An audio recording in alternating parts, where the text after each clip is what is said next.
Quero saudar os irmãos com a paz do Senhor. É com grande alegria que nós vamos dar início à nossa segunda aula sobre Teologia Sistemática 1, ou seja, Bibliologia. Nós estamos abordando aqui a matéria Bibliologia em 5 aulas. Tivemos a primeira aula, hoje é a nossa segunda aula. Nós vamos dar início, como sempre costumamos fazer, com uma leitura bíblica, uma pequena abordagem da Bíblia, e depois passaremos a apresentar o assunto, primeiro de maneira geral e depois de maneira pormenorizada. Quero convidar a todos, vamos todos abrir as nossas Bíblias. Se eu estivesse aí presente, de maneira presencial, eu perguntaria quantas Bíblias estão presentes, porque todo cristão deve ter uma Bíblia, não é? É importante. Nós não vamos nem usar o monitor para apresentar o versículo, porque nós queremos estimular os irmãos a lerem a palavra de Deus. Nós vamos ler a Bíblia em Gálatas, capítulo 6, versículo 16.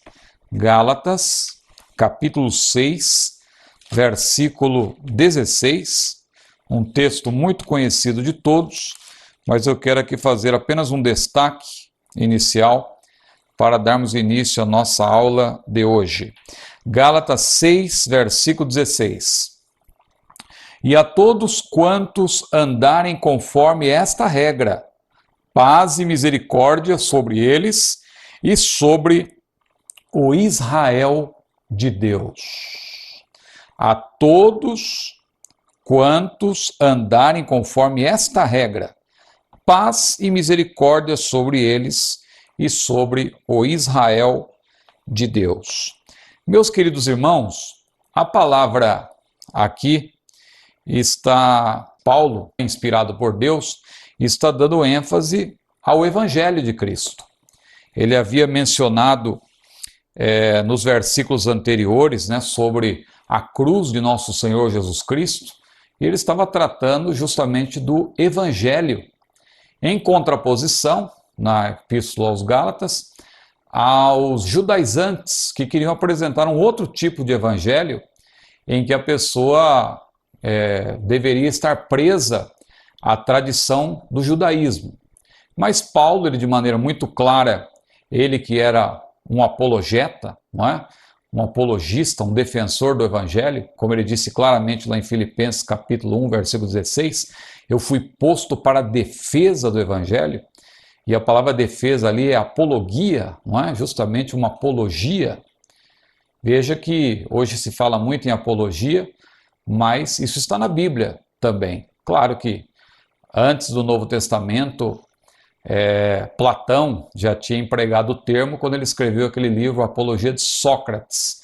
Apesar de ser Apologia de Sócrates, foi escrito por Platão, porque Sócrates, você que gosta da filosofia, sabe que Sócrates era um inimigo da escrita. Ele não gostava da escrita porque ele achava que isso atrapalharia até os gregos no seu conhecimento, na memorização, etc. Mas Platão, ele escreveu a Apologia de Sócrates, que foi exatamente uma defesa, não é? Que Sócrates fez perante os seus acusadores. E Paulo também, que era um defensor do evangelho, era um apologeta, era um apologista, ele como defensor do evangelho, ele chama o evangelho aqui em Gálatas 6,16 como uma regra. Ele diz, aqueles que estão de acordo com esta regra, veja, aqueles que estão em conformidade, que andarem em conformidade ou conforme esta regra, ele diz que paz e misericórdia sobre eles e também sobre o Israel de Deus. Um primeiro destaque que eu faço aqui rapidamente é que a palavra regra é justamente a palavra cânon. Cânon, que era uma palavra que indicava medida, porque o termo originalmente alude a uma vara de medir, a uma vara muito reta, que era utilizada para medir. Então, quando Paulo diz que o evangelho é a regra, é porque o evangelho, de fato, é a medida que Deus usa, não é? Nós temos que andar de acordo com esta medida. E o interessante é que Paulo diz que aqueles que andam de acordo com essa regra, com esse cânon, de acordo com essa medida, sobre eles repousa justamente o que? A paz e a misericórdia. E Paulo diz, sobre todos, e ele dá um destaque ao Israel de Deus. Por quê? Porque o evangelho é para gentios, é para judeus. Os irmãos sabem que a Bíblia divide a humanidade em 3 povos. Lá em 1 Coríntios 10 e 32, Paulo disse que nós devemos nos portar de tal modo, nós devemos nos conduzir de tal modo, que não venhamos a dar escândalos nem a judeus, nem a gentios e nem a igreja de Deus, porque a igreja ela é formada por gentios, ou seja, aqueles que não são judeus, e também pelos judeus. E Paulo, como nessa carta aos Gálatas, ele dá um grande destaque para a defesa do evangelho, em contraposição ao evangelho judaizante, o evangelho daqueles que queriam que os crentes ainda, os cristãos, continuassem obedecendo às tradições do judaísmo. Paulo, então, como ele faz isso, ele também diz que esta regra, ela também vale para o Israel de Deus, numa ênfase, claro, aos judeus convertidos ao Senhor. Então, quando ele fala todos e dá um destaque ao Israel de Deus, ele se referia aos judeus convertidos. Mas, meus prezados irmãos, tendo feito essas considerações iniciais, tendo feito aqui essa pequena abordagem bíblica, em que a palavra cânon se destaca como a regra, nós vamos falar hoje justamente sobre o cânon, não é? O cânon das Escrituras. Mas antes que eu fale do cânon das Escrituras, deixa-me dizer mais uma vez que a nossa matéria é teologia sistemática. Você sabe que a teologia sistemática, dentro do curso do CETADB, Centro Educacional Teológico das Assembleias de Deus do Brasil, dentro do CETADB nós estamos estudando a teologia sistemática em 12 matérias. 12 matérias. Claro que numa escola teológica, normalmente num seminário, são 9 ou 10, não é? Mas no CETADB, como nós estudamos de maneira, as disciplinas de maneira agrupada, então são 5 livros que abarcam 12 matérias. Quais são essas 12 matérias? Nós apresentamos na aula anterior a bibliologia, que está sendo objeto de estudo nessas 5 primeiras aulas, mas depois nós teremos mais 5 aulas sobre teologia, propriamente dita, ou seja, estudo sobre Deus, cristologia, o estudo sobre Cristo, e também pneumatologia, sendo que em pneumatologia nós vamos estudar também a paracletologia. Não é? A paracletologia, você sabe que é uma disciplina vinculada à pneumatologia, só que tratando mais das ministrações do Espírito Santo. Não é? É uma ênfase dentro da pneumatologia. No terceiro livro, nós vamos estudar angelologia, a doutrina dos anjos. Também vamos estudar antropologia, a doutrina do homem, espírito, alma e corpo. Hamartiologia, que é a doutrina do pecado. E também soteriologia, a doutrina sobre a salvação. No quarto livro, eclesiologia e missiologia, são assuntos que estão casados, não é? São matérias casadas. E, claro, a eclesiologia com seu enfoque prático também na missiologia. E o quinto livro, escatologia e também heresiologia. É importante estudar heresiologia também dentro dessa disciplina, justamente para tratar daqueles pormenores que ficarem faltando, porque ao longo, claro, da apresentação das disciplinas ou das matérias, nós vamos também tocar em alguns aspectos ligados à heresiologia e também à apologia ou apologética. Mas depois, no final, na conclusão, vamos tratar de outros pontos também. Muito bem, vamos agora ver o esboço geral da nossa matéria, que é bibliologia, e também o esboço geral da aula de hoje. Vamos então, fizemos a leitura bíblica em Gálatas 6, 14 a 16, e a visão panorâmica da matéria. Nós tivemos uma introdução na primeira aula, também estudamos a Bíblia como livro, e hoje nós vamos estudar o cânon da Bíblia. Já antecipamos que cânon significa medida.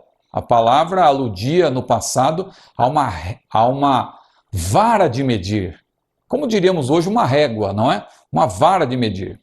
Muito bem, vamos ter na próxima aula a inspiração da Bíblia, depois, numa quarta aula, a revelação da Bíblia, e vamos encerrar falando de um assunto também muito importante, que é a preservação e a tradução da Bíblia. Muito bem, hoje então a aula é o cânon da Bíblia. O esboço da nossa lição, que é a lição 2. Vamos começar falando dos livros canônicos, uma abordagem introdutória nesse primeiro tópico. Vamos dar ênfase aos livros apócrifos, que é o lado negativo desse estudo, mas é importante apresentar o lado negativo para que nós valorizemos o lado positivo. Quando nós apresentamos o lado negativo, não é porque nós temos prazer em falar do erro, mas é porque quando apresentamos o lado negativo, nós valorizamos ainda mais o lado positivo. Se bem que, quanto mais você conhece a verdade, mais você se afasta do erro, não é? É como aquela pessoa que conhece uma nota verdadeira, a pessoa que tem uma nota, deixa eu ver se eu tenho uma nota aqui no meu bolso, tenho aqui uma nota de R$50, não é? Só para fazer uma ilustração. Quem conhece bem uma nota verdadeira, uma nota de R$50, a pessoa conhece a textura da nota, os detalhes da nota, não é? Aqui a figura e tal, o que está escrito, e várias partes. Então, a pessoa que conhece bem uma nota, se alguém lhe apresentar uma nota falsa, a pessoa vai dizer, não, essa nota é falsa. E alguém poderá dizer, mas como você sabe? Não, porque eu conheço a verdadeira. Não é? A pessoa conhece bem a nota verdadeira. Assim é o servo de Deus. Ele conhece a verdade. Ele está na verdade. E por ele conhecer a verdade, na verdade, ele se afasta do erro. Ele se afasta do erro. Ele já está vacinado contra o erro. Não é? Mas então, nós precisamos conhecer bem a verdade. Mas uma das maneiras também de nós conhecermos ainda melhor a verdade é também, agora peço que os alunos estejam atentos aqui novamente ao monitor, conhecendo os livros apócrifos. É a parte negativa desse estudo, mas que é importante porque conhecendo o lado negativo, nós vamos valorizar ainda mais o lado positivo. O terceiro tópico, como se deu a formação do cânon. O quarto tópico, por que os evangélicos não aceitam os livros apócrifos? Aí nós vamos descer alguns pormenores tal, e detalhar alguma coisa alusiva ao cânon, e ao processo do cânon e também ao porquê de nós não aceitarmos os livros apócrifos e por que eles são chamados também de apócrifos. Muito bem, vamos iniciar então algumas considerações iniciais. Aqui só para curiosidade de todos, é uma grande catedral, Catedral de São Pedro, que está lá em Genebra, não é? Na Suíça, e ali está um museu e com várias coisas importantes ali que nós podemos conhecer, alusivas à Reforma Protestante. Mas vamos aqui iniciar então os livros canônicos. É o primeiro tópico e nós vamos fazer uma abordagem inicial, como nós falamos, são considerações iniciais. É importante dizer que o cânon é um processo histórico, não é? Um processo que se deu ao longo de anos. Não foi assim, por exemplo, porque quando se fala de cânon, claro, nós estamos falando dos livros canônicos, nós estamos falando dos 66 livros da Bíblia, e nós já dissemos na aula anterior que a Bíblia é uma biblioteca, que ela tem 66 livros, mas como que esses 66 livros foram reunidos? Foi Deus que disse numa vez só para um profeta, olha, reúna aí todos os 66 livros? Não. E isso foi se dando ao longo do tempo, não é? Claro que os 39 livros, a reunião deles aconteceu de uma maneira mais, assim, sem muitos debates e tal, o Antigo Testamento, mas os 27 livros do Novo Testamento, isso aí gerou um grande debate que durou anos, não é? Foi ao longo da história. Claro que havia livros que já eram lidos, já eram aceitos, outros que eram aceitos em parte, não é? E aí isso aí gerou grande discussão entre os pais da igreja, entre os teólogos dos primeiros séculos, e é sobre isso que nós vamos falar nessa aula. Então foi um processo histórico, livros que foram selecionados, na verdade, foram livros que estavam rigorosamente de acordo com a medida, não é? Que o termo cânon denota exatamente isso, medida. Então, para os livros serem... Mas alguém poderá perguntar, mas como isso se deu? Quer dizer que um teólogo achou que devia? Não, irmãos.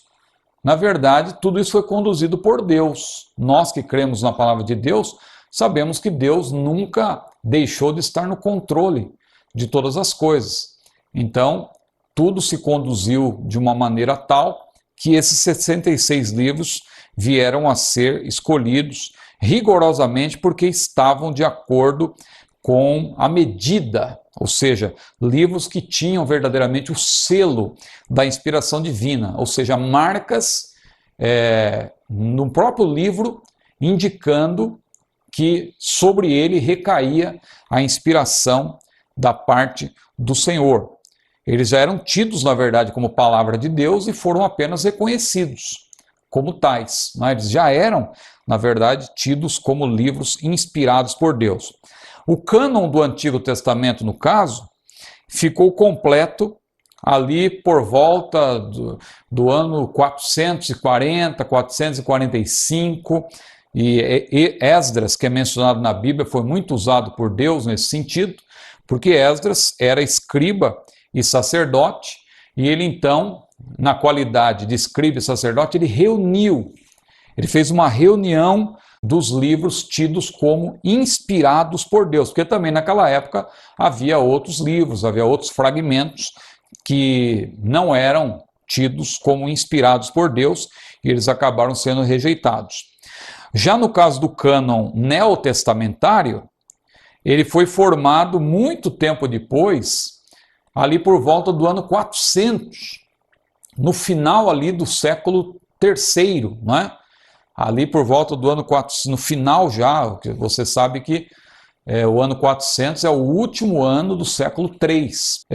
Ali em torno do ano 400 depois de Cristo, depois de alguns concílios, a igreja então, ela reconheceu que somente 27 livros, os que nós temos na nossa Bíblia hoje, são livros inspirados por Deus no Novo Testamento. Mas que critérios foram usados para a seleção desses livros? Como está aí no livro, primeiramente, claro, a autoridade apostólica. Veja que a maioria dos livros do Novo Testamento, eles foram escritos por apóstolos. Há algumas exceções, mas mesmo essas exceções são de pessoas que andaram com os apóstolos e que tinham, portanto, o abono, tinham o respaldo por parte dos apóstolos. Veja no caso dos evangelhos, por exemplo, Mateus, Marcos, Lucas e João, não é? Mateus era apóstolo, João era apóstolo. E Marcos? Marcos não era apóstolo, mas ele andava com os apóstolos, não é?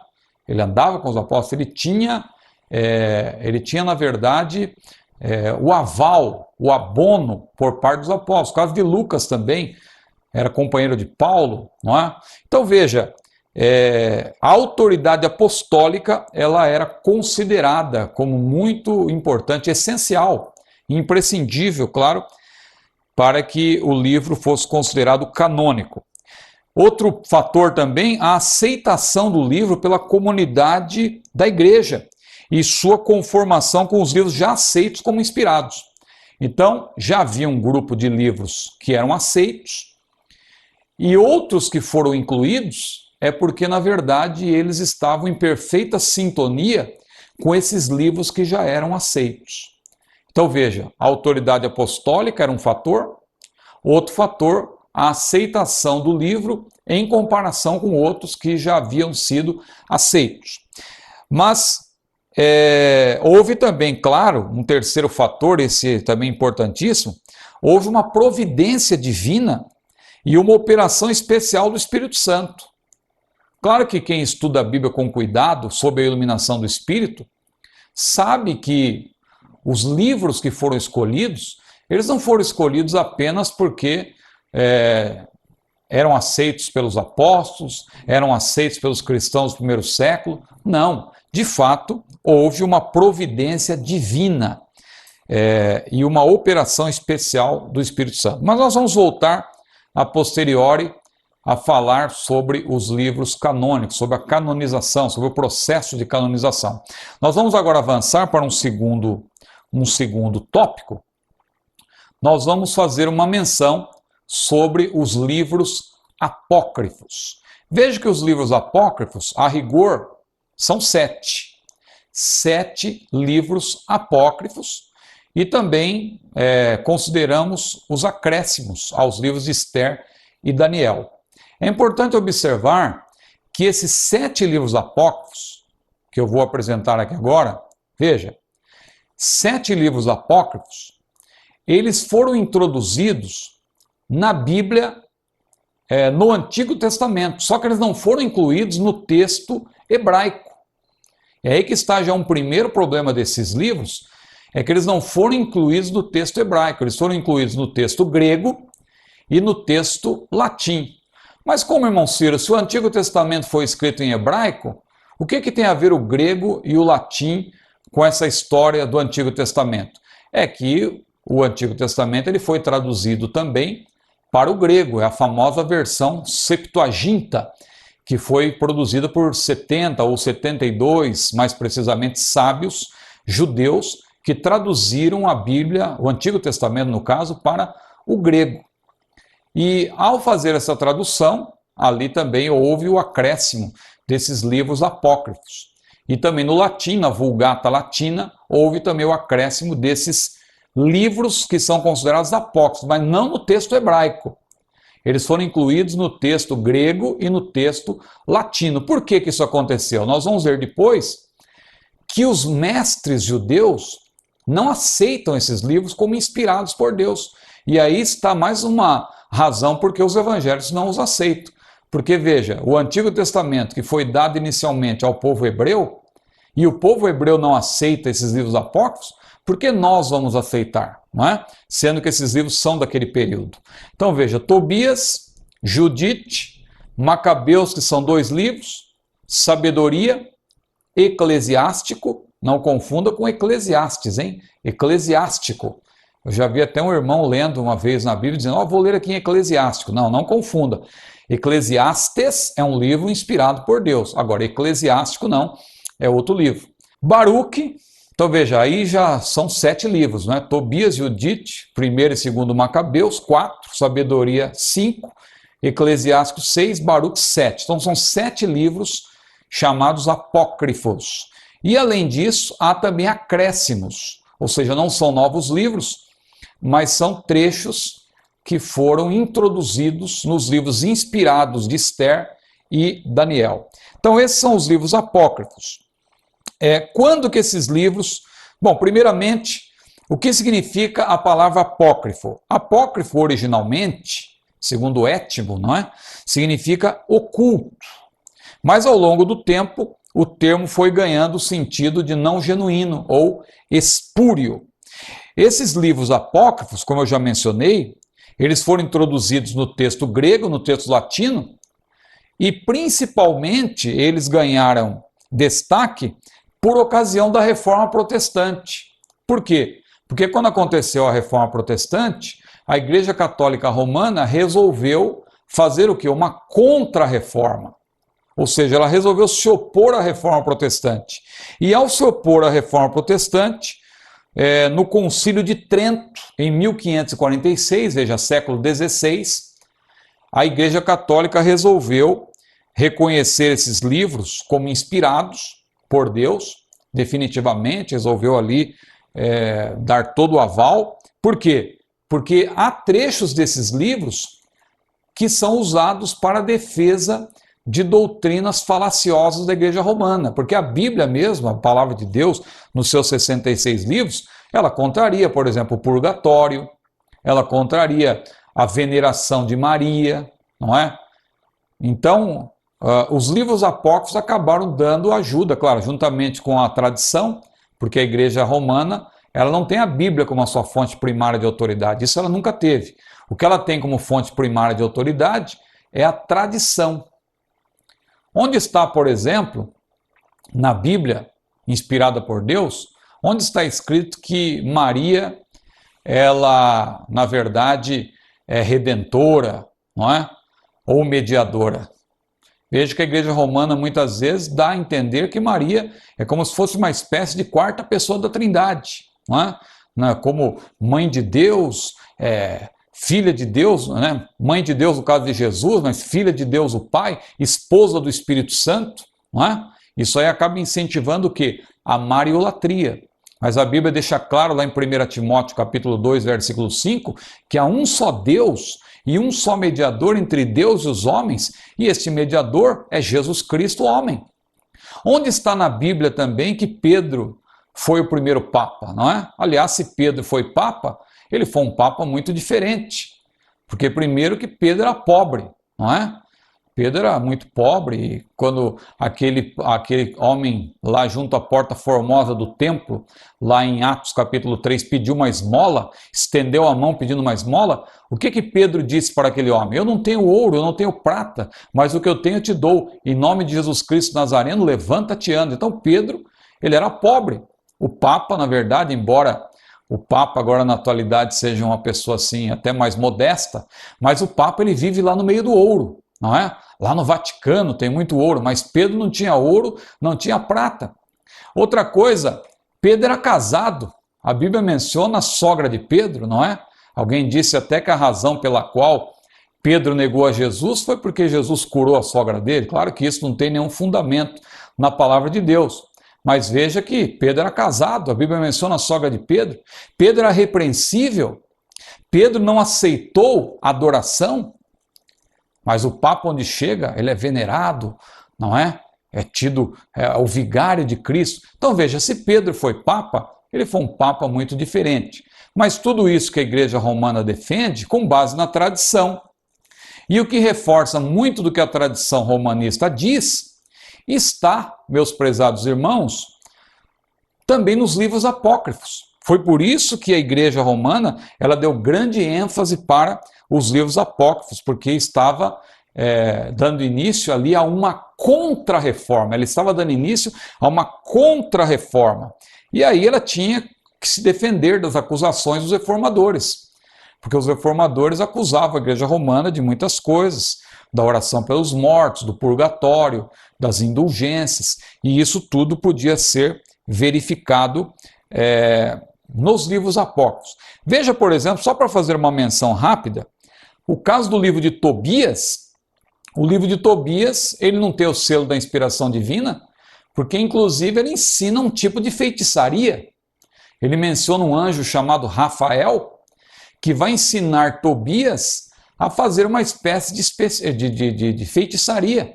Seu pai tinha ali um problema nos olhos e aquele anjo Rafael disse que ele deveria pescar um peixe e ele usar o fígado do peixe para curar os olhos do seu pai, e o fel daquele peixe também seria usado para que fosse ali usado dentro da casa, porque, na verdade, Tobias estava casando com uma mulher que havia tido vários maridos, e todos os maridos tinham morrido na noite de núpcias, e para que aquilo não acontecesse também com Tobias, ele teve que fazer aquela, digamos assim, uma feitiçaria que foi dada a ele, a instrução foi dada a ele através de um anjo chamado Rafael. Esse não tem na Bíblia, inspirada por Deus. A Bíblia menciona Miguel, a Bíblia menciona Gabriel, agora Rafael não.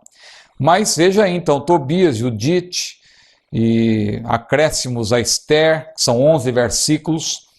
1º e 2º Macabeus. Macabeus, aliás, ele termina de uma maneira muito risível até, vamos dizer assim, porque ele diz assim, olha, aqui termina a minha narrativa. Se ficou boa e literariamente agradável, foi o que eu fui capaz de fazer, não é?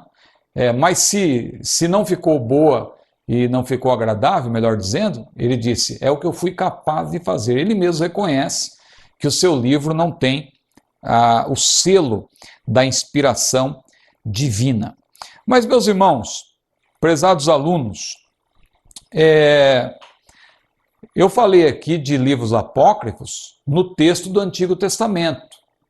Mas há livros apócrifos também que alguém tentou introduzir no Novo Testamento, que foi também reprovado. Foram reprovados esses livros, não é? Por exemplo, há até um Apocalipse de suposta autoria de Pedro, o Evangelho de Tomé, que eu já tive também a oportunidade de ler. Esse livro de Tomé Evangelho de Tomé foi lançado há pouco tempo no Brasil, também em português, e tem também outros idiomas. E quem desejar ler vai detectar que, na verdade, há uma série de lendas, há uma série de coisas ali que não passam pelo crivo, não é? Não tem o selo da inspiração divina. Tem também um livro chamado Atos de João, veja, Atos de João, e nesses livros, tanto nesse livro que eu falei do Evangelho de Tomé, como também no Atos de João, aparecem histórias assim muito risíveis até, como eu falei, não é? E que nós rejeitamos porque sabemos que não correspondem àquilo que Deus nos apresenta como verdade na sua palavra. Mas nós vamos passar agora para um terceiro tópico, que é um tópico sobre a formação do cânon. Como se deu a formação do cânon. Vamos aqui passar para o terceiro tópico. Como se deu a formação do cânon? Nós vamos ver o que é a canonização, uma definição um pouco mais abrangente. O cânon da Bíblia, não é? Segundo ponto. O terceiro, o que é o cânon do Antigo Testamento, e o quarto, que é o cânon do Novo Testamento. Veja que eu fiz uma abordagem geral e agora nós vamos fazer uma abordagem um pouco mais detalhada. Então, no livro nós temos aí a informação de que não há dúvida nenhuma de que a Bíblia é a palavra de Deus, inspirada, inerrante, infalível, soberana e completa. Tudo isso nós vemos e vamos estudar ao longo dessas aulas. Nós vamos ver que a Bíblia é inspirada, a Bíblia é inerrante, a Bíblia é infalível e a Bíblia é soberana e completa, não é?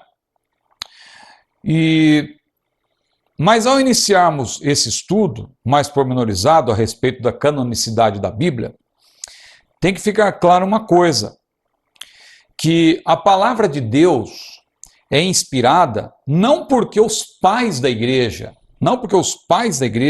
os mestres do primeiro século da era cristã, a chancelaram. Não é porque eles disseram, não, a Bíblia é a palavra de Deus. A Bíblia é a palavra de Deus porque ela se impõe como tal. Porque Deus está no controle de todas as coisas. Não é porque alguém decidiu, agora, a partir de agora, a Bíblia é a palavra de Deus. Nada disso. Claro que os pais da igreja, os mestres da igreja nos primeiros séculos, eles reconheceram isso. Não é? Finalmente, lá por volta do ano 400, eles sancionaram. Mas não é porque eles fizeram isso que a Bíblia se tornou a palavra de Deus, não é? O conhecido apologista Norman Geisler, que nós citamos aí no livro, ele afirmou que os livros da Bíblia não são considerados oriundos de Deus por se haver descoberto neles algum valor. Eles são valiosos porque provieram de Deus, fonte de todo bem. Não é? Porque se um pai da igreja ele viesse em algum momento negar, não é, que a Bíblia é a palavra de Deus, não é por causa disso que a Bíblia deixaria de ser a palavra de Deus em sua totalidade. Não é? Porque a sua inspiração, como está aí no livro, ela não depende da aprovação humana. Ela não depende da aprovação humana. A canonização, conforme veremos, nada mais é do que o reconhecimento humano de uma obra singularmente divina.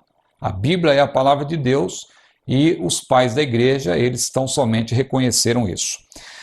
Vamos aqui para o primeiro ponto desse terceiro tópico. O que é a canonização? O que é a canonização?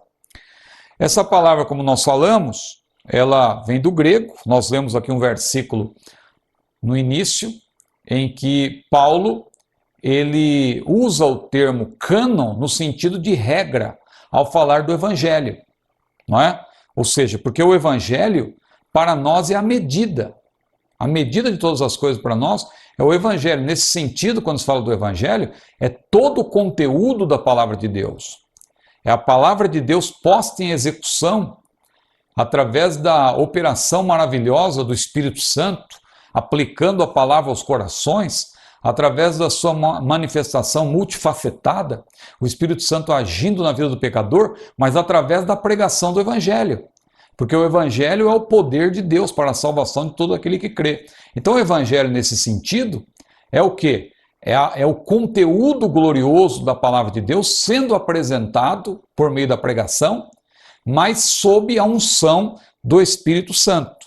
Então, agora voltando aqui a falar da canonização, a canonização, como está aí no nosso livro, é o processo que levou ao reconhecimento, observe, reconhecimento dos livros que compõem a Bíblia. Canonização não é como hoje se pensa, não é? Que a pessoa se torna um santo.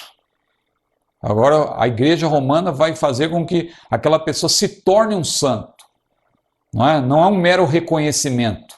Na verdade, a pessoa acaba recebendo algo assim, como se fosse conferido a ela, não é? Essa alta posição de santo, porque a Igreja fez esse reconhecimento que, no caso, é mais do que um mero reconhecimento. Agora, no caso da canonização, não.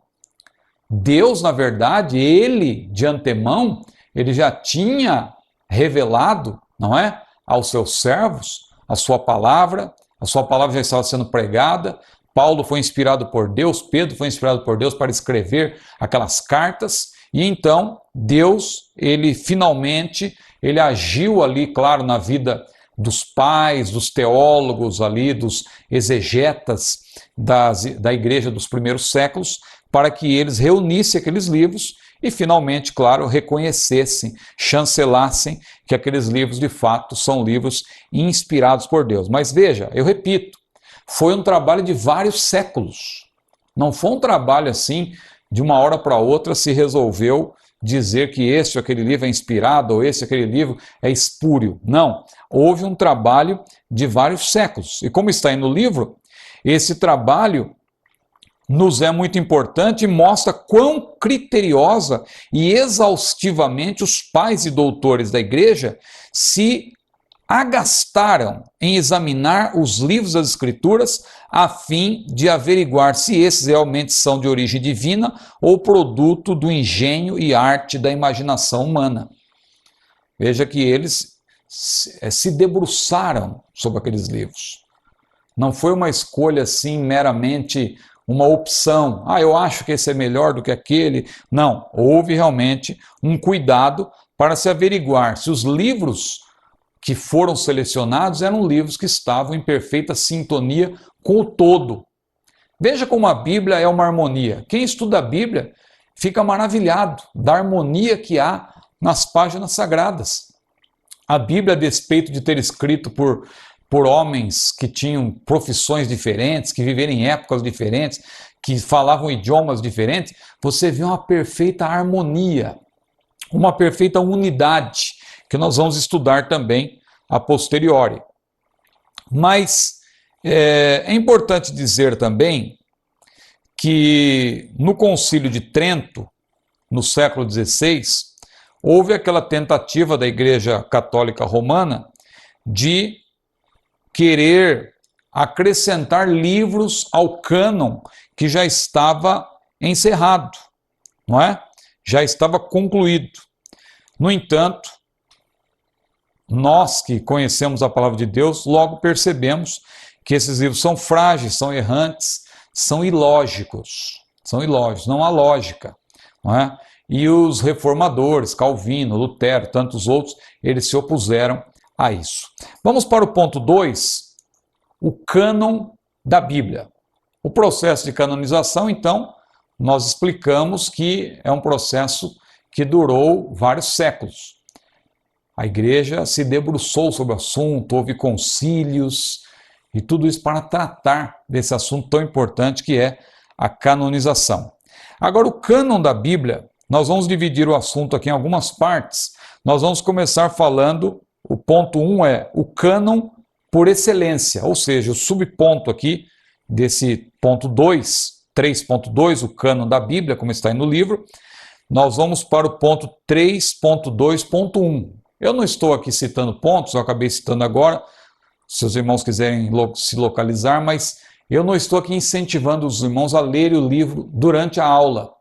Eu quero que durante a aula os irmãos estejam atentos ao professor, estejam atentos à Bíblia, nós vamos ler algumas porções da Bíblia, na medida em que formos apresentando as aulas, mas o ideal é que os irmãos, eu vou repetir isso que é muito importante, o ideal é que os irmãos leiam o livro em casa, estudem o livro e venham para a aula já com o assunto na mente. Porque o professor falando e os irmãos tendo lido o material, com certeza os irmãos vão ter melhor proveito dessa matéria. E é importante também que os irmãos dediquem algum tempo para ler as referências bíblicas. Não há tempo de ler todas durante uma aula, mas é imprescindível que os irmãos leiam, porque a leitura dessas referências bíblicas é até mais importante do que a minha aula, né?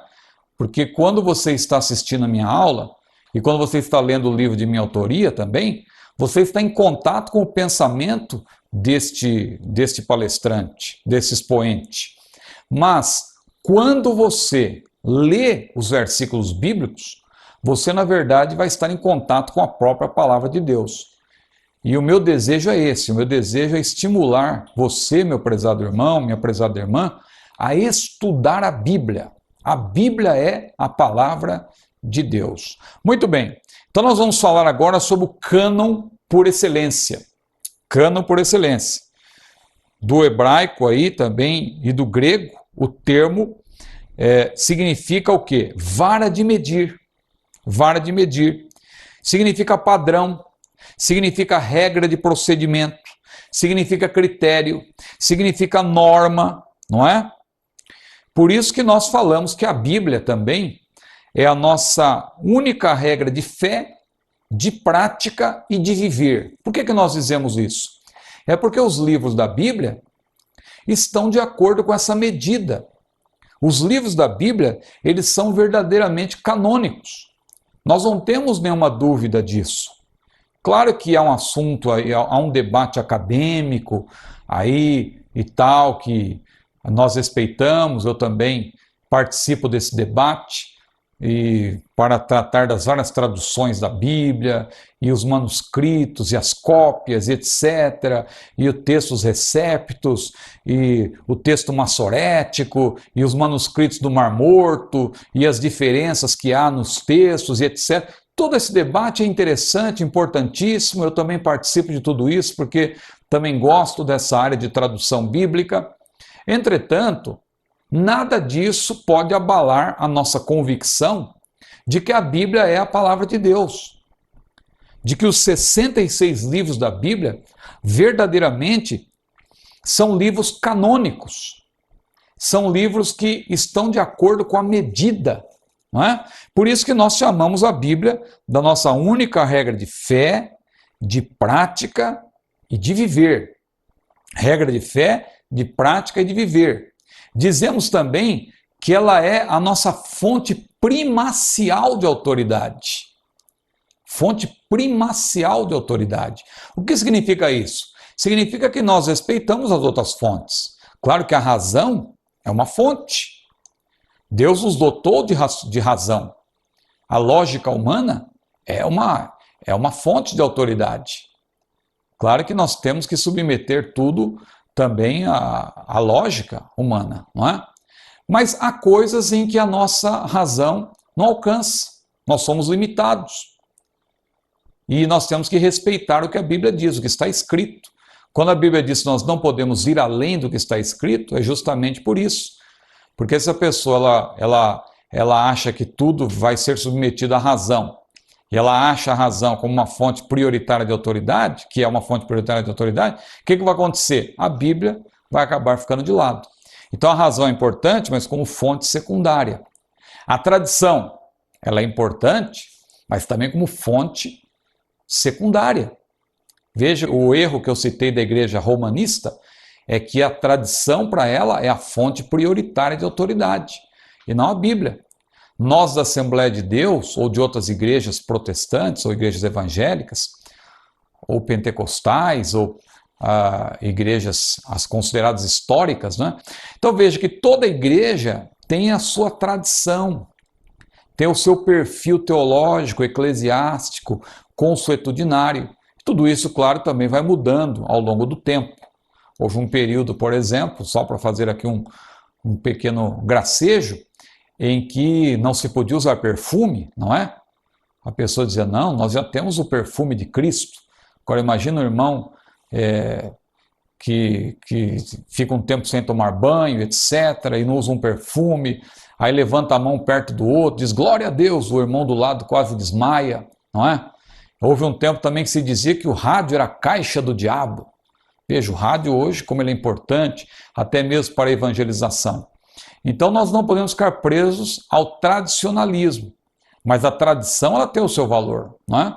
A tradição, ou seja, aquilo também que está relacionado a usos e costumes, isso aí vai mudando ao longo do tempo, mas a tradição tem o seu valor. Mas é uma fonte, como eu falei, uma fonte de autoridade secundária, como a razão, como as experiências. Veja quanta gente que valoriza suas experiências, não é?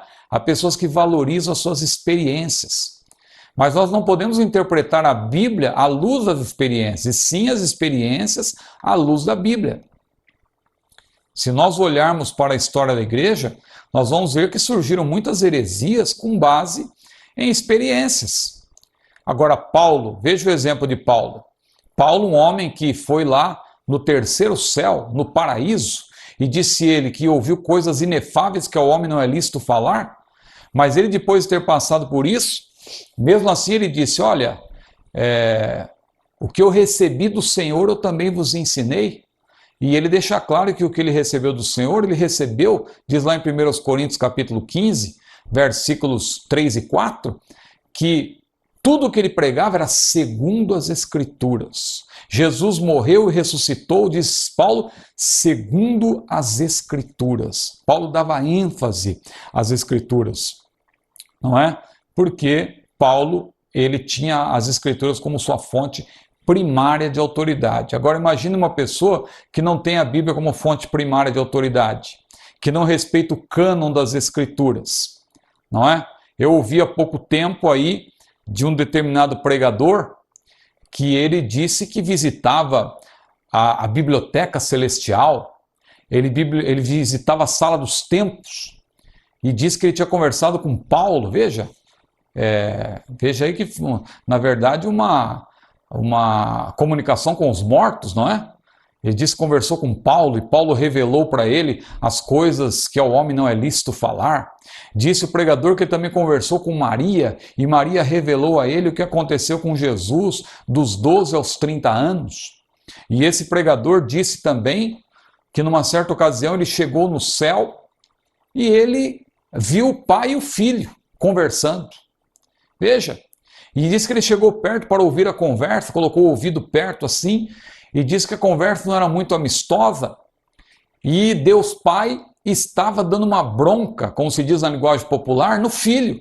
Veja se isso passa no teste da palavra, não é? Porque trindade, como eu já expliquei na aula anterior, não é triteísmo, não são três deuses, são três pessoas que formam um único Deus. Ou seja, se é uma única pessoa, não tem sentido nós crermos que há desavença entre as pessoas da Trindade. Se é um único Deus que é formado por três pessoas, não há sentido nós acreditarmos que há desavença entre as pessoas da Trindade. Mas esse pregador diz que chegou lá, meus queridos irmãos, chegou lá no céu, o pai estava dando uma bronca no filho, e ele colocou o ouvido perto para ouvir, e o pai dizia para o filho, meu filho, tu vais buscar a minha igreja agora porque tu falhaste. E o filho tentando se explicar e disse, mas meu pai, Tu não podes fazer isso porque os pregadores lá na terra estão dizendo que vai haver um grande avivamento. E disse aquele pregador então que o pai disse, é verdade, eu não tinha pensado nisso. Então nós vamos fazer o seguinte, como tu falhaste, nós vamos ter que enviar outro no teu lugar. E disse que o pai falou para o filho, mas a quem enviarei? Quem é de ir por nós? E o pregador então entra em cena e disse, eis-me aqui, envia-me a mim. Veja, irmão, se isso não chega a ser blasfemo. Porque esse pregador quis dizer que ele viria para completar a obra que nem Jesus conseguiu realizar. Mas de onde esse pregador tirou isso? Tirou isso da sua experiência. Uma experiência que ele julga ter sido da parte de Deus, mas que não passa no teste da palavra, que, portanto, não tem nada a ver com Deus, não é? Mas, veja, então tudo isso eu acabei fazendo menção, abrindo aqui um longo parêntese, mas para enfatizar exatamente esse ponto que está no nosso livro, que as Escrituras, elas se arvoram, não é? Como a nossa única regra de fé, de prática e de viver. A coleção de livros reconhecidos pela Igreja como singularmente inspirados pelo Espírito Santo. Vamos para um segundo destaque, que é como foi estabelecido o cânon bíblico. Houve etapas, não é? A primeira etapa foi a etapa do exame do texto sagrado. A etapa do exame, o texto sagrado, ele foi examinado, exaustivamente examinado. O que os pais da igreja, os mestres da igreja, os peritos do texto sagrado naquela época fizeram? Em que consistiu este exame? Eles examinaram o conteúdo, eles examinaram a correção doutrinária, eles examinaram o caráter edificativo, a harmonia da parte com o todo. Eles também examinaram o assentimento intelectual e particular. Então veja que tudo isso foi rigorosamente considerado no exame do texto sagrado. Isso foi uma primeira etapa. A primeira etapa, o exame do texto sagrado. A segunda etapa, o exame do autor sagrado. Porque os irmãos sabem que às vezes o próprio autor depõe contra a obra. E quando isso acontece, a obra ela acaba também perdendo toda a credibilidade. Quem foi que escreveu? Não é? Em que circunstância? Então veja, o exame do autor sagrado. Houve absoluta concordância entre os autores sagrados, apesar do tempo decorrido, por exemplo, entre o Gênesis e o Apocalipse. Não é? No que tange ao Antigo Testamento, eles perguntaram, eram os seus autores realmente mestres incontestáveis do conhecimento de Deus? Mantinham estreita e íntima comunhão com o Senhor? O caráter deles era realmente ilibado? Então veja como todos esses pormenores foram levados em consideração. É importante dizer isso porque alguém às vezes menospreza o trabalho da canonização, como se fosse lá, por exemplo, um pai da igreja, não é? João Crisóstomo, e outro lá que, não, vamos reunir aqui os livros e tal, e etc. Não, nada disso. Houve uma análise. Análise é algo que, o termo análise, o termo em si, já mostra que houve uma cuidadosa averiguação, não só do texto, mas como também do autor sagrado. Do autor sagrado. Quem era Paulo? De onde ele veio? Como foi a sua conversão? Como ele se conduziu? Não é? Ele tinha, de fato, autoridade apostólica? Então, veja, tudo isso foi questionado, foi considerado. Mais uma terceira etapa da canonização, como eu já mencionei anteriormente, a aceitação do livro na comunidade dos fiéis. Como que o livro é aceito? Essa carta de Paulo, essa carta de Pedro, as igrejas aceitam? Como que é? Como que é a aceitação? Tem questionamentos? Não tem? E etc. Tudo isso foi considerado ao longo de muitos anos. Não foi algo assim de uma hora para outra. Mas nós vamos agora passar para o terceiro ponto, que é, agora explicando melhor, o que é o cânon do Antigo Testamento. O que é o cânon do Antigo Testamento. Os livros do Antigo Testamento jamais estiveram em disputa, isso é importante mencionar. Jamais estiveram em disputa na antiga comunidade de Israel. Ou seja, não houve aquela disputa, olha, eu acho que esse livro é inspirado, eu acho que esse livro não é. Não. Os 39 livros, para nós, no caso, para eles eram 24, porque alguns livros eles são considerados em conjunto, mas aqueles livros não houve nenhuma disputa.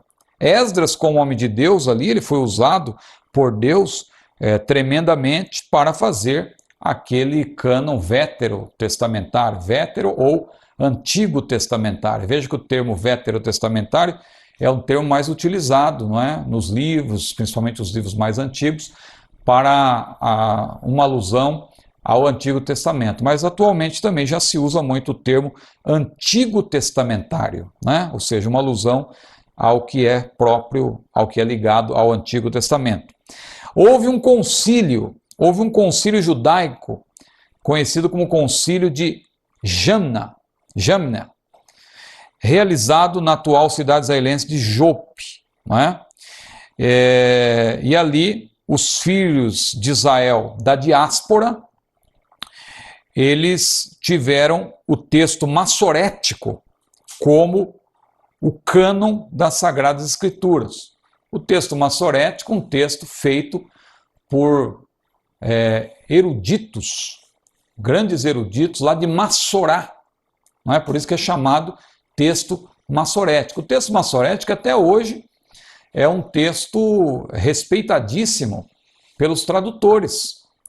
E esse texto massorético ele ainda ganhou mais importância depois da descoberta dos manuscritos do Mar Morto, lá na década de 40, porque ali foram encontrados manuscritos datados do ano 125 a.C. Um manuscrito, por exemplo, do livro do profeta Isaías, que estava praticamente intacto.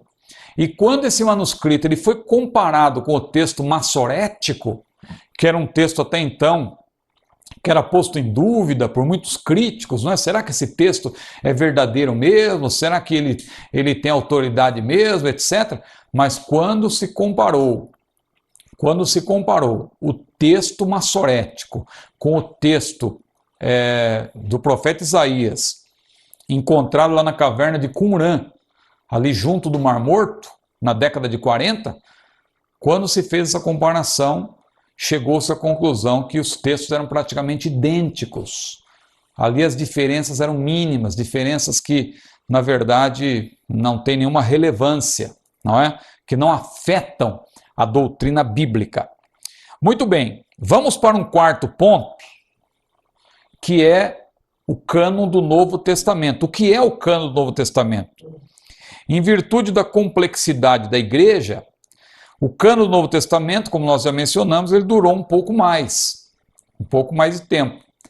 Não foi algo de fácil solução. O cânon do Antigo Testamento, não.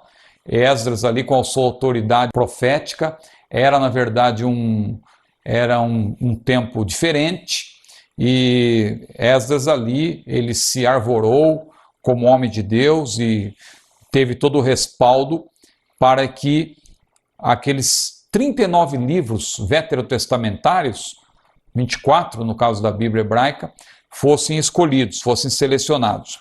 No caso do Novo Testamento, o cânon demorou um pouco mais. Os livros neotestamentários foram escritos nos mais diferentes lugares, não é? Isso aí, imagine a dificuldade. Lugares diferentes, pessoas diferentes. Pedro, que era um pescador, Lucas, que era médico, Paulo, que era um erudito, não é? Que teve a formação, melhor formação que alguém poderia ter na sua época, mas outros que tinham uma formação que, do ponto de vista secular, não era assim algo que impressionava muito, mas eram homens de Deus, homens inspirados por Deus. E então, o bispo Atanásio, que tem muita importância na história da igreja, haja vista, por exemplo, aquela controvérsia que nós vamos tratar depois, quando formos falar sobre a cristologia especialmente, ou também sobre a soteriologia, alguma coisa, aquela controvérsia atanásio-ariana, não é? A controvérsia que Atanásio teve com Ário sobre a Trindade também, não é? Aí que entra em debate aquela questão da unicidade, ou seja, da unicidade, existe hoje até o pentecostalismo da unicidade, os unicistas, né? Esse movimento que existe hoje em dia, que vem desde aquela época. E Atanásio foi importante, ele se arvorou contra essa heresia que é o unicismo, por assim dizer, mas que tem outros termos que nós vamos tratar a posteriori. Mas Atanásio ele teve grande importância também no processo do cânon. Ele é considerado até o pai da ortodoxia cristã. E nos concílios de Hipona, em 393, e também de Cartago, em 397, ambos lá no norte da África, houve a ratificação por parte de Atanásio, especialmente, dos livros inspirados do Novo Testamento. Na atualidade, na contemporaneidade, não há mais nenhuma necessidade de se debater acerca da inspiração divina das obras que compõem o cânon das Escrituras. Claro que isso aí eu volto a repetir, não é um assunto vedado a nós, é claro, esse debate tem ocorrido no âmbito acadêmico, não é? Eu tenho participado também desse tipo de debate, porque também eu gosto muito dessa área da tradução bíblica, da preservação da mensagem da Bíblia ao longo dos séculos. Então eu estou acompanhando esse assunto, então eu participo dos debates nessa linha, mas isso aí hoje para nós, para a Igreja do Senhor de maneira geral, não há assim, a necessidade, a rigor, de alguém usar esse tipo de debate, depois de tudo que já foi debatido ao longo dos séculos, não há a mínima chance de alguém querer ainda convencer alguém de que a Bíblia não é a palavra de Deus. Nós temos plena certeza, plena convicção de que a Bíblia é a nossa regra de fé, de prática e de viver. A Bíblia é a nossa regra prioritária, precípua, a nossa regra de fé, de prática e de viver, a nossa fonte de autoridade, fonte máxima de autoridade, né? Fonte primária, precípua, como eu falei, prioritária, primacial. Nada está acima da palavra de Deus. Por isso nós defendemos o primado das Escrituras. Mas, irmãos, nós vamos agora partir para o quarto e último tópico. Vamos aqui avançar. Quarto e último tópico, nós vamos aqui agora tratar de um assunto muito importante, que é por que nós, evangélicos, não aceitamos os livros apócrifos. Isso é importante também, porque alguém poderá dizer, não, vocês estão julgando de maneira errada. Já houve no Brasil aqui algumas tentativas de casas publicadoras do Brasil quererem até, do Brasil e do mundo, aliás, da América do Sul e etc., querendo apresentar a Bíblia com os livros apócrifos, como que dizendo que os livros apócrifos não estão na Bíblia por mero preconceito. Mas, na verdade, não é bem assim que acontece. Nós temos que analisar com cuidado. Porque o próprio Senhor Jesus disse lá em João capítulo 7, versículo 24, não julgueis segundo a aparência, mas julgai segundo a reta justiça. Então é isso que nós vamos fazer agora, respondendo a essa pergunta, que os irmãos podem ver aqui no monitor. Por que os evangélicos não aceitam os livros apócrifos? Por quê? Alguém dirá, não, mas qual o problema dos livros apócrifos? Por que eles são rejeitados? Por que nós não podemos aceitá-lo? A Igreja Católica aceita, por que a Igreja Evangélica também não pode aceitar? Então veja, nós colocamos aí no livro que os livros contidos na Bíblia Católica, eles foram escritos, na verdade, sob circunstâncias duvidosas. Duvidosas. Não é que eles são apócrifos só porque eles têm também doutrinas estranhas. Isso aí já é um ponto que em si mesmo já encerra qualquer discussão. Mas não é só isso. Eles foram também escritos sob circunstâncias duvidosas. Quando? Num período de silêncio profético, conhecido como período interbíblico ou período intertestamentário, quando estava havendo um silêncio profético. Não há tempo aqui de nós pormenorizarmos o assunto, porque esse é assunto de outra disciplina também, e levaria mais tempo, mas, na verdade, o que acontece? Nesse período de silêncio profético, 400 anos, Deus praticamente não falou por meio dos seus profetas. Ele voltou a falar depois, lá no tempo já do Novo Testamento, com João Batista. Interessante que João Batista é um profeta que viveu no tempo do Novo Testamento, mas ele foi o último profeta nos moldes do Antigo Testamento.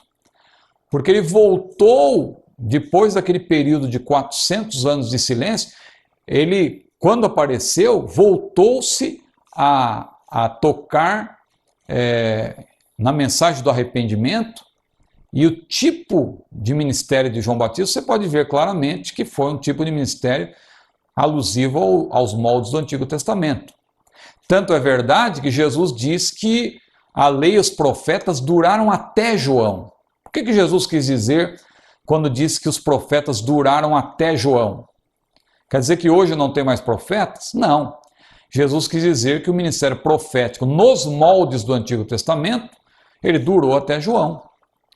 Aí, a partir de Cristo, já na verdade, o ministério neotestamentário. Aquele ministério que foi dado por Deus, porque lá também, em Efésios 4, versículo 11, diz que ele, Jesus, não é? Ele, na verdade, ele subindo ao alto, levou cativo o cativeiro, e ele mesmo deu dons aos homens. E ele deu uns para apóstolos, e outros para profetas, e outros para evangelistas, e outros para pastores e doutores, querendo o aperfeiçoamento dos santos. Então veja como, na verdade, o ministério do Antigo Testamento difere, o ministério profético do Antigo Testamento, difere do ministério profético do Novo Testamento. Claro que nós vamos ver isso também em pneumatologia, mais precisamente em paracletologia, mas só para adiantar, você sabe também que o ministério profético no Antigo Testamento, ele tem que ser analisado com muito cuidado, porque tem um ministério profético, como no caso o profeta da palavra, que é um dom residente, é uma chamada. A pessoa foi chamada por Deus para ser um profeta, é um pregador profeta. É um pregador que abre a palavra e prega a palavra de Deus e apresenta a mensagem profética de Deus pela palavra. É um ministério profético. Mas a Bíblia também menciona um outro tipo de profeta, que já não é um dom residente. É um dom, na verdade, que se manifesta episodicamente, esporadicamente na igreja, que é o dom de profecia. O dom de profecia não pode ser confundido, claro, com o dom de profeta. O dom de profeta, ele é residente. A pessoa, de fato, é um profeta. Agora, o dom de profecia, ele é diferente, porque, na verdade, a pessoa ela recebeu um dom, mas é um dom esporádico, que se manifesta esporadicamente. Não é um dom para a igreja, é um dom que é dado à igreja, para que a pessoa ela então use ele de maneira episódica, de maneira esporádica. Muito bem, então falando aqui dos apócrifos, eles foram escritos em circunstâncias duvidosas, num período de silêncio profético, o período interbíblico. Os judeus rejeitam, como eu falei, os judeus rejeitam os livros apócrifos como escritos canônicos. Eles rejeitam. Os judeus não aceitam de maneira nenhuma os livros apócrifos como sendo canônicos. Eles foram incluídos muito tempo depois que o cânon do Antigo Testamento já estava concluído. Como eu falei inicialmente, eles foram considerados na versão grega e na versão latina, mas não no texto hebraico.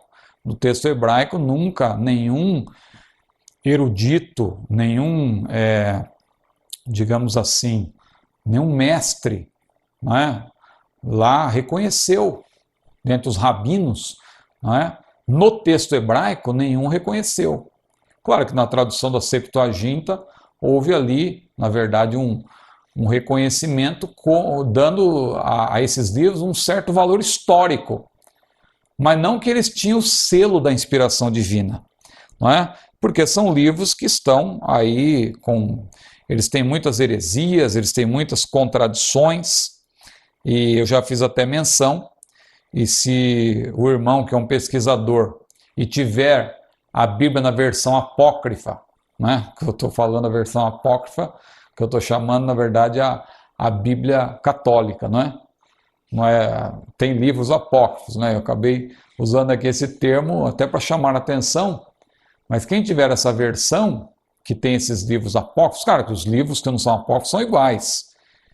Perdoe que o termo versão apócrifa, na verdade, por causa dos livros apócrifos. Mas os outros livros são iguais aos nossos. Claro, tem variações de tradução, mas o conteúdo, a rigor, é o mesmo. Mas quem tiver uma Bíblia católica, com esses livros apócrifos, com esses acréscimos também, a Esther e Daniel, e quiser confirmar o que nós falamos aqui, eu posso até fazer menção das referências. Aliás, está no livro. No livro aí você tem, segundo Macabeus, por exemplo, capítulo 15, na conclusão do livro, versículos 37 e 38, você pode conferir o que o próprio autor disse. Ele disse: aqui encerro a minha narrativa. Se ficou boa e literariamente agradável, era o que eu queria. Se ela está fraca e medíocre, é o que eu fui capaz de fazer. É assim que conclui o autor o livro de 2 Macabeus. Grande parte dos seus autores também são desconhecidos. Essa é outra coisa que pesa contra, que depõe contra os livros apócrifos. Boa parte dos seus autores são autores desconhecidos. É diferente de Moisés, Davi, não é? Foi autor de Salmos, não é? Samuel, Josué, homens que são conhecidos pelos israelitas, pelos judeus, não é? Então, só que no caso dos autores dos livros apócrifos, grande parte deles são verdadeiros desconhecidos. O historiador Flávio Joséfo, que viveu ali no primeiro século, entre os anos 37 e 100, ele disse que desde Artaxerxes, que na verdade é Dario Staspes, não é? Vários livros foram escritos, mas não considerados dignos de confiança idêntica aos que os procederam. Veja que o próprio Joséfo, ele reconhece isso. Eles foram adicionados, como nós já mencionamos, à Septuaginta. Septuaginta que recebe esse nome porque é, na verdade, uma versão que foi feita por 70, assim, arredondando 70 sábios judeus. E por causa desse número 70, ela recebe o nome de Septuaginta, que é representada pelo algarismo romano, não é? 70. Você encontra muitas vezes, assim como toda a Bíblia, toda a versão bíblica é identificada por uma sigla, não é? A versão Almeida Revista e Corrigida, ARC, Almeida Revista e Atualizada, ARA, não é? Você tem também a NVI, Nova Versão Internacional. Você tem também versões estrangeiras, como a Reina Valera, não é? Uma famosa tradução espanhola, que muitas vezes ela vem com a sigla RV. Você tem, por exemplo, a NASB, né? New American Standard Bible, uma versão americana, recente, mas muito boa, não é? Que é apresentada pela sigla NASB, né? NASB. Assim também a Septuaginta ela tem a sua sigla, que é LXX, que na verdade é uma alusão ao número 70 em algarismos romanos. Muito bem, então os livros apócrifos eles foram acrescentados à Septuaginta, não constavam do cânon do Antigo Testamento. Eles foram introduzidos na Septuaginta somente porque eles têm uma relativa importância histórica, têm um certo valor moral e religioso. Jerônimo também, ele utilizou esses livros na Vulgata pelo mesmo motivo. Pelo mesmo motivo, esses livros foram acrescentados, né, e considerados por Jerônimo como úteis para o estudo privado, para exemplo de vida e instrução, de costumes, mas não para estabelecer qualquer doutrina. Jerônimo deixou muito claro isso no seu tempo. Mas hoje, lamentavelmente, tem aí um grupo de eruditos, são eruditos que nós respeitamos, mas que, por vezes, insistem nessa tese de que precisamos incluir os livros apócrifos na Bíblia evangélica. Na verdade, somente a Igreja Católica Apostólica Romana que considera esses livros canônicos, porque ela fez isso, repito, no tempo da Reforma Protestante, para apresentar uma contra-reforma, para defender suas falsas doutrinas. Jesus e os escritores do Novo Testamento, eles são exemplares nesse sentido, porque eles jamais citaram os livros apócrifos. Veja se Jesus, por exemplo, citou algum livro apócrifo. Jesus usou a Septuaginta. A versão que Jesus cita a Septuaginta, porque o grego naquela época era a língua falada em todo o Império Romano. Então Jesus ele se valeu da Septuaginta. Só que você não vê Jesus citando Tobias, você não vê Jesus citando Baruque, você não vê Jesus citando 1º e 2º Macabeus, você não vê Jesus citando Eclesiástico e assim por diante. Aí Jesus cita o quê? Jesus cita o Antigo Testamento. Ele cita o que do Antigo Testamento? Ele cita o Pentateuco, ele cita os Salmos, não é? Nem só de pão viverá o homem, mas de toda palavra que sai da boca de Deus. Citou o Pentateuco, não é? E várias outras citações que Jesus fez dos profetas, não é? Nós vemos que, e Mateus também fez citações, né? Mateus que cita muito o livro do profeta Isaías, cita Jeremias, cita Miqueias. Você não vê citação dos livros apócrifos. Portanto, meus irmãos, concluímos aqui essa aula, então, falando aqui, deixa eu só voltar aqui para nós fazermos aqui uma finalização.